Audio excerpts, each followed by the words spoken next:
दोस्तों, खुद को जानने के लिए और ज़िंदगी को जानने के लिए किसी ने कहा है कि भारतीय दर्शन को पढ़ना बहुत ज़रूरी है। भारतीय दर्शन क्या है, इसमें कितनी पावर है, ये मैं बताऊंगा इस वीडियो में। और मिलाऊंगा अपने एक साथी से जो बता रहा है कि दर्शन क्या है।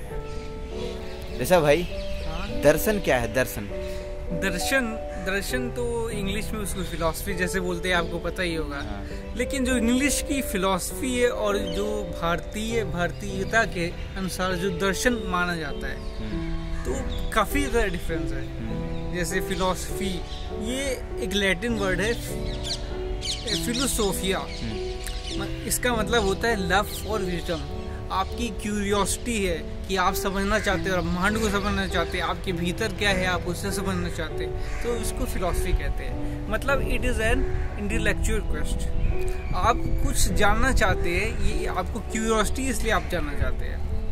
और एक होता है दर्शन, भारतीय दर्शन। दृश्यते अनेन इति दर्शनम। मतलब आप चीज़ों को देखने का नज़रिया आपको कैसा है, ये दर्शन को परिभाषित करता है। भारत में देखा जाए, जैसे हमारी 5000 वर्षों से पुरानी की सभ्यता है, यहाँ पर बड़ी से बड़ी कठिन से कठिन चीज़ों को समझाने के लिए एक सिंपल तरीके का मतलब हम यूज़ करते हैं, प्रयोग करते हैं, जिससे हम कठिन से कठिन चीज़ों को समझा सकें। तो यही जो आत्मा है, आत्म तत्व है, और जो परमात्मा है, जिसे हम ब्रह्म भी कहते हैं, इसको समझने के लिए हम लोगों ने क्या किया, एक सिस्टम बनाया, दर्शन, जिसमें हम चीज़ों को समझते हैं। तो अब क्या होता है कि हो सकता है कि आप फिजिकली अच्छे हो, आपका कोई दोस्त है तो इमोशनली अच्छा होगा, है ना। सबका अलग होता है, कोई खेल में अच्छा होता है, कोई दौड़ में अच्छा होता है, कोई खाना बनाने में अच्छा होता है। तो जो हमारे ऋषि मुनि थे, उन्होंने इस हिसाब से विभिन्न दर्शनों को इजाद किया, बनाया। जैसे भारतीय दर्शन तो टोटल तो 9 होते हैं, 6 आस्तिक होते हैं और 3 नास्तिक दर्शन होते हैं। यहाँ पे आस्तिक और नास्तिक का मतलब भगवान से बिल्कुल भी नहीं है। ऐसा नहीं समझना चाहिए कि जो भगवान को मानते हैं वो आस्तिक है। मोस्टली तो यही समझते हैं कि जो आस्तिक दर्शन है, मतलब जो ईश्वर को मानता है वो आस्तिक है, और जो ईश्वर को नहीं मानता वो नास्तिक है। शाब्दिक रूप से सही है, लेकिन योग की जो भाषा में हम चरितार्थ करते हैं, जो समझते हैं चीज़ों को, तो यहाँ पर ये नहीं है। अगर आप वेद की अथॉरिटी को मानते हैं, अगर आप वेदों को मानते हैं, जैसे हमारे 4 वेद है ना, तो अगर आप उनकी सत्ता का स्वीकार करते हैं, उनको मानते हैं, तो आप आस्तिक दर्शन कहलाएंगे। अगर आप वेदों की सत्ता को नहीं मानते, उनकी अथॉरिटी को रिकॉग्नाइज बिल्कुल नहीं करते हैं, तो ये नास्तिक दर्शन कहलाएगा। आस्तिक दर्शन में जैसे हो गया आपके 6 प्रमुख दर्शन है, जैसे सांख्य हो गया, योग हो गया, न्याय हो गया, न्याय दर्शन हो गया, वैशेषिक हो गया, और लास्ट में मीमांसा और वेदांत।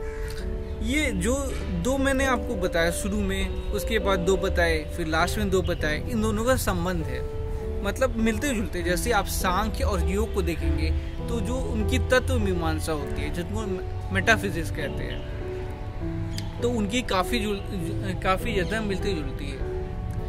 3 चीज़ें होती है, मेटाफिजिक्स होती है, एपिस्टेमोलॉजी होती है, एथिक्स होती है। इसके बारे में कभी हम डिटेल से बात करेंगे। अभी हम ये बोल रहे हैं जैसे सांख्य और योग में संबंध है। जैसे सांख्य में 25 तत्व माने गए हैं मेटाफिजिक्स में, तो लेकिन जो हमारा योग है, योग में सेम फिलॉसफी को उठा लिया गया है, लेकिन यहाँ पर एक तत्व और ज़्यादा है, जिसे ईश्वर कहते हैं। नास्तिक और 3 नास्तिक होते हैं। 3 नास्तिक होते हैं। चलिए जल्दी से वाइंड अप करते हैं, बताते हैं। जो हमारे 3 नास्तिक दर्शन है, एक जैन हो गया, जैन दर्शन हो गया, बौद्ध दर्शन हो गया, और एक चारवाक दर्शन हो गया। चारवाक ये बहुत ही फेमस दर्शन है, आपने सुना ही होगा। ऋणम कृत्वा घृतम पिबेत, भस्मीभूत से देह से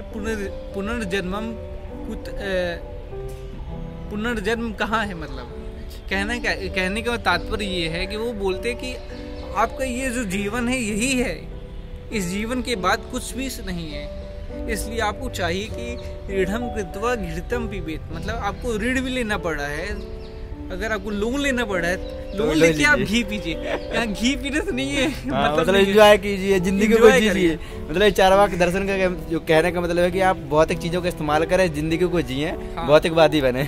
भौतिकवादी बने, ठीक है, लेकिन वो आपको ऐसा नहीं बोलते कि आप कर्म करना छोड़ दो, हाँ। आप कुछ भी मत करो, नहीं ऐसा नहीं है, वो हम गलत उसको समझ लेंगे। अच्छा। चारवाक जो है काफी अच्छे फिलोसफर थे, उन्होंने बताया जो भी चीजें। तो जैन बौद्ध तो हो गया, ये भी भगवान वेदों की सत्ता को नहीं मानते हैं, आप प्रेक्षा ध्यान जानते हैं, है ना।